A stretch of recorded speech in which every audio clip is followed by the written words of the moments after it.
Assalamualaikum warahmatullahi wabarakatuh. Assalamualaikum warahmatullahi wabarakatuh. Waalaikumsalam warahmatullahi wabarakatuh. Alhamdulillah. Bismillahirrahmanirrahim. Alhamdulillahirabbil alamin. Wassalatu wassalamu ala asyrofil anbiya'i wal mursalin. Matur suwun atas kesempatan. Jadi pada malam hari ini di waktu yang singkat, jadi mungkin kurang dari 30 menit, mungkin nanti saya akan memaparkan sependek sepengetahuan saya, jadi yang sampun saya kaji. Jadi untuk penelitian Sidayu sebenarnya sudah lama, jadi sampun lami. Tetapi untuk menjadi sebuah buku, ya, bukan promosi. Jadi buku itu terbit tahun 2020 saat itu, berjudul Sidayu dari Kabupaten menuju Kawedanan. Jadi ada hal menarik, Bapak Ibu. Jadi harus bangga menjadi warga Sidayu. Karena Sidayu ini pada masa dulu ini adalah sebuah kabupaten sendiri, Nah, Bapak Ibu di sini, ini Bapak Ibu di alun-alun Kabupaten Sidayu atau alun-alun Kabupaten Sidayu. Pas ini.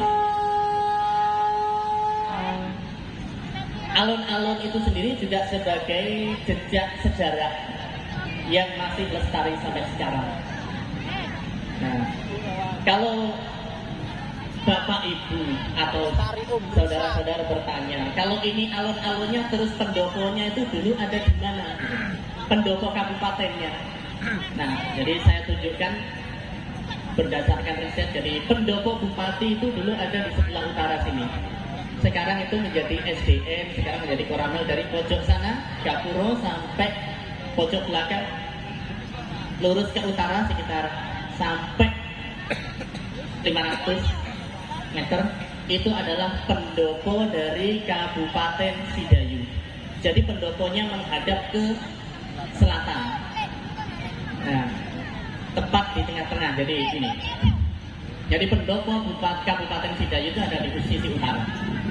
Kemudian sisi selatan itu masih tanah lapang. Jadi fungsinya biasanya tanah lapang itu pasar. Dulu pasarnya tidak di sisi timur, tapi di sisi selatan, masih lapang.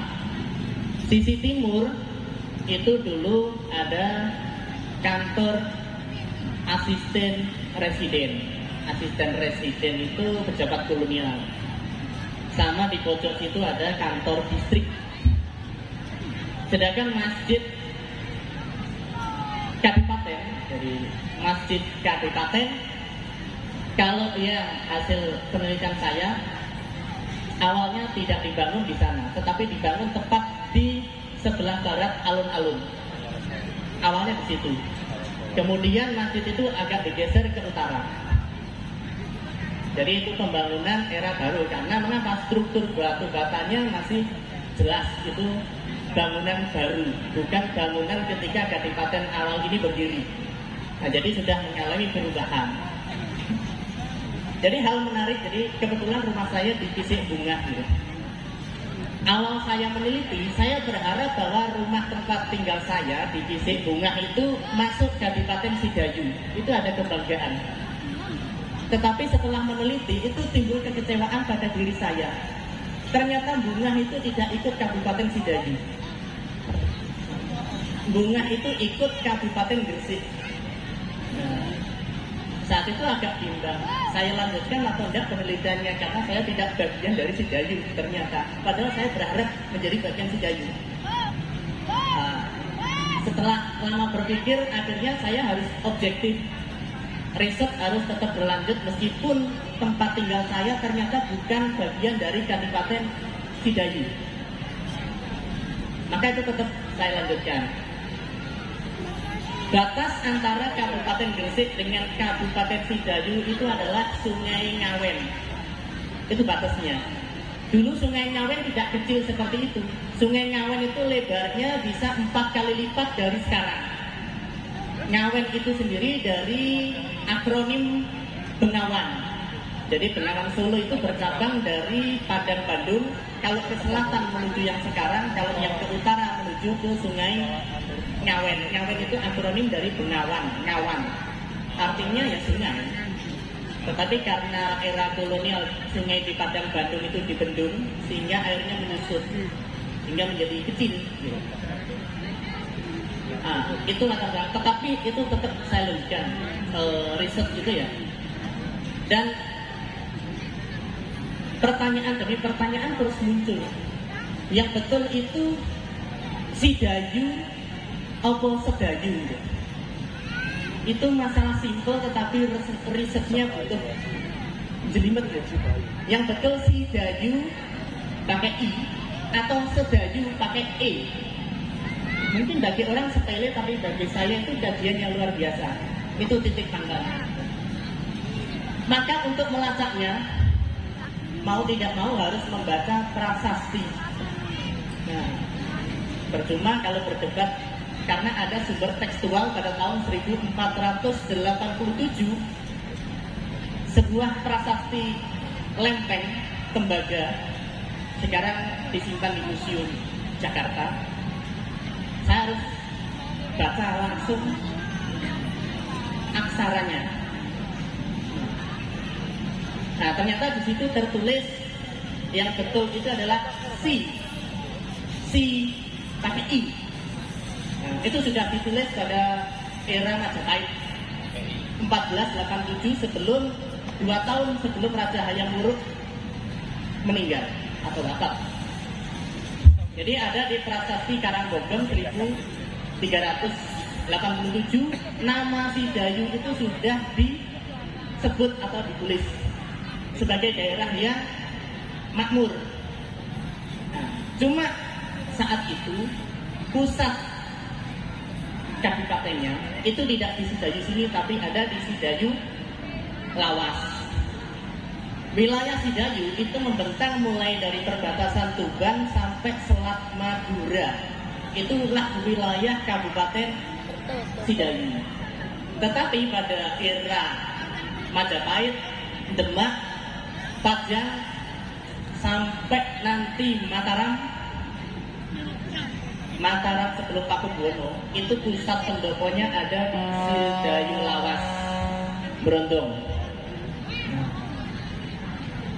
Kemudian setelah peristiwa ada perang suksesi di mana ada pertentangan. Sidayu itu menjadi rebutan antara Terak Jayaningrat yang berkuasa di Sidayu Barat dan sudah mendirikan pendopo di Sidayu Lawas dengan Cakraningrat IV yang ada di Madura. Saat itu Cakraningrat kekuatan superpower, mampu menempatkan anaknya menjadi bupati di semua wilayah Selat Madura. Perang. Jadi meskipun kerajaan Mataram tapi di bawahnya ada faksi saling senggol. Nah, saling senggol itu ternyata dimenangkan oleh Cakraningrat IV. Hadiah dari kemenangan itu maka wilayah Sidayu diberikan kepada Cakraningrat ke-4.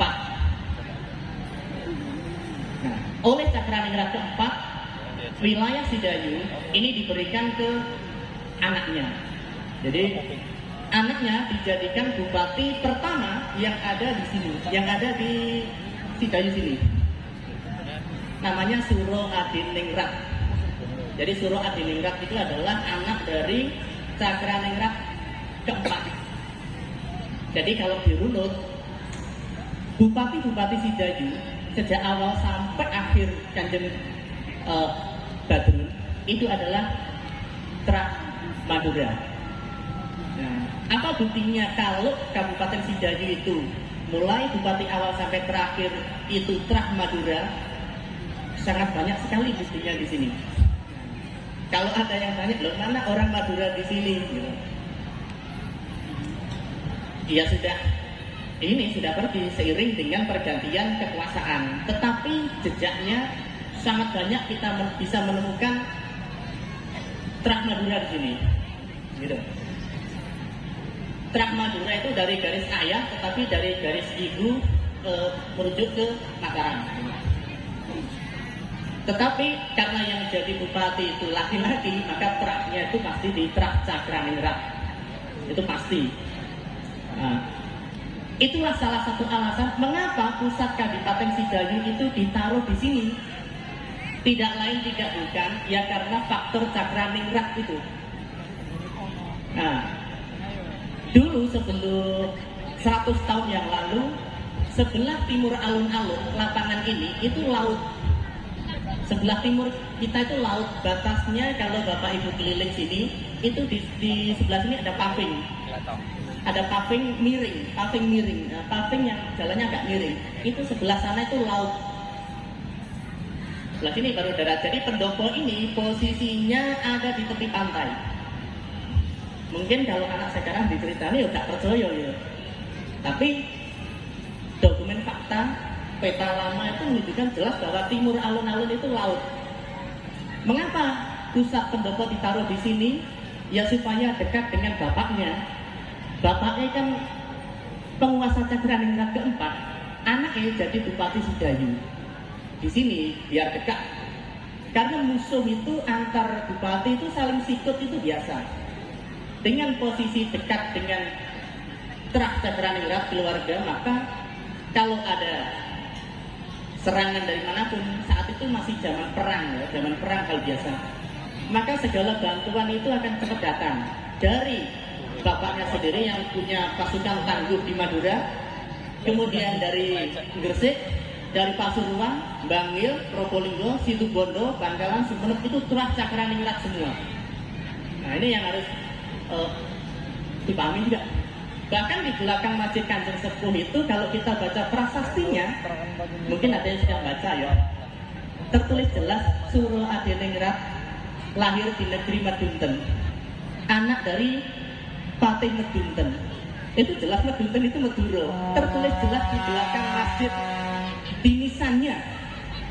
Nah, ada 1, 2, 3, 4. Di situ tertulis jelas negeri Medunten. Nah, kalau kita baca, bahkan di situ ada pangeran dari Pamekasan yang dimakamkan di belakang Masjid Kanjeng Sepuh. Nah, ini menarik kalau dibaca. Ya.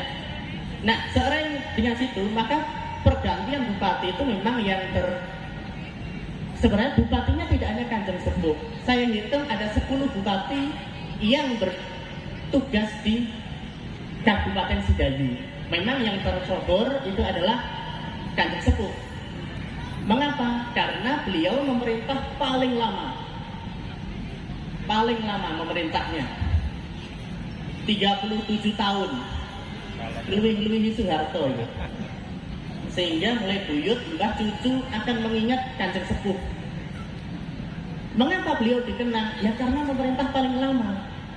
Karena kalau bupati-bupati yang lain memerintah itu saya hitung hanya 5 tahun, 2 tahun, 7 tahun. Tapi Kanjeng Sepuh 37 tahun. Itulah yang membuat beliau dikenang. Selain karena faktor religius ya, tapi faktor politik itu sangat kental sekali. Nah, selain perkembangan itu, ending dari Kabupaten Sidayu itu, mengapa Kabupaten Sidayu itu dihapus? Jawabannya itu simpel sebenarnya. Kabupaten Sidayu itu dihapus dengan dikeluarkan surat pada bulan Desember tahun 1910. Surat itu mulai berlaku efektif pada tanggal 1 Januari 1911. Jadi dihapus pada 1910. Mengapa dihapus? Karena Sidayu Yang awalnya sebagai kota pelabuhan, pelabuhannya menjadi mati. Mengapa mati? Karena ada sudetan Bengawan Solo. Bengawan Solo aliran yang bermuara ke Pulau Mengare, Selat Madura, itu dibelokkan ke ujung pangkal. Itu dampaknya luar biasa. Desa-desa yang terkena imbas itu harus merubah peradaban. Desa Legowo, Bisik, Ngindro, Kemangi, Begundan, Gumeng, Ujung Pangkal, Randuboto itu harus merubah peradaban yang semula penduduknya berprofesi sebagai nelayan harus beralih menjadi peradaban barat. Itu menjadi tidak mudah. Nah, awalnya dari nelayan menjadi darat. Kenapa? Lautnya sudah tidak ada. Yang awalnya ratusan tahun menjadi nelayan, lautnya menjadi hilang karena ada pembelokan Bengawan Solo sampai ke ujung pangkal. Itu membunuh sebagai profesi nelayan. Maka kita perhatikan jalan dari Gumeng ke selatan sampai ke Abarabir, jalan raya itu lebih tinggi daripada jalan tambak dibanding jalan-jalan sekitarnya. Artinya apa? Jalan itu bekas urukan. Dari Gumeng ke selatan sampai Abarabir itu jalan urukan zaman Dendeles. Karena itu jalannya itu ditambal seperti apapun tidak bisa karena itu bekas laut. Jalan itu bekas laut. Kecuali dipakai pasak, tentu proyek yang besar. Itu seperti itu. Jadi Sidayu saat itu mulai surut pada 1910. Alun-alun Sidayu, pendopo Sidayu yang dulu punya pelabuhan di kampus di situ ada toponim kampung Segaran. Sekarang tidak ada, hanya meninggalkan toponim saja. Pelabuhan besar di belakang pendopo ini hanya meninggalkan sebuah desa, nama desa. Lautnya sudah hilang, tapi nama desanya masih. Nah, itu. Saya kira ini menarik dan tinggalan-tinggalan lain yang ada di Kabupaten Sidayu. Jadi mengapa harus dipindah ke sini? Yang awalnya di Sidayu Lawas itu karena kalau faktor geografis, karena saat itu ketika dipindah kota ini strategis dekat laut, secara politik dekat dengan kekuasaan Cakraningrat selaku ayahnya. Kemudian dari segi perdagangan berada di Selat Madura, selat strategis saat itu. Tetapi begitu 1910, selat yang ada di sini menjadi hilang, lautnya menjadi hilang. Karena itu pemerintah kolonial memberi keputusan bahwa Kabupaten Sidayu saat itu statusnya diturunkan dari kabupaten menjadi kawedanan atau distrik, dan wilayah Sidayu dipecah. 70% wilayahnya dimasukkan ke Lamongan, 30% wilayahnya dimasukkan ke Gresik. Nah, jadi separuh. Hanya 30% yang dimasukkan ke Gresik, selebihnya 70% dimasukkan ke Lamongan. Jadi Lamongan itu sejak dulu sebenarnya tidak punya laut, Pak. Lamongan itu tidak punya laut. Lamongan baru punya laut itu tahun 1910. Nah, begitu pula Sidayu dan Gresik. Sidayu itu baru gabung Kabupaten Gresik pada tahun 1910. Baru gabung ikut Gresik. Dulu Gresik itu luasnya tidak seperti sekarang. Dulu separuh saja. Kemudian Sidayu gabung 30% masuk. Kemudian yang Surabaya, bagian Cerme ke selatan itu dulu masih masuk Kabupaten Surabaya. Masuk sehingga menjadi luas. Dan hubungan antara Gresik dan Sidayu sudah sejak lama. Salah satu Bupati Sidayu itu juga dimakamkan di Gresik. Salah satu Bupati Sidayu, kalau jenengan masuk di kompleks makam Pusponegoro, itu tertera dengan jelas di situ punika pasekarang Joyodirjo, Bupati saking Sidoarjo.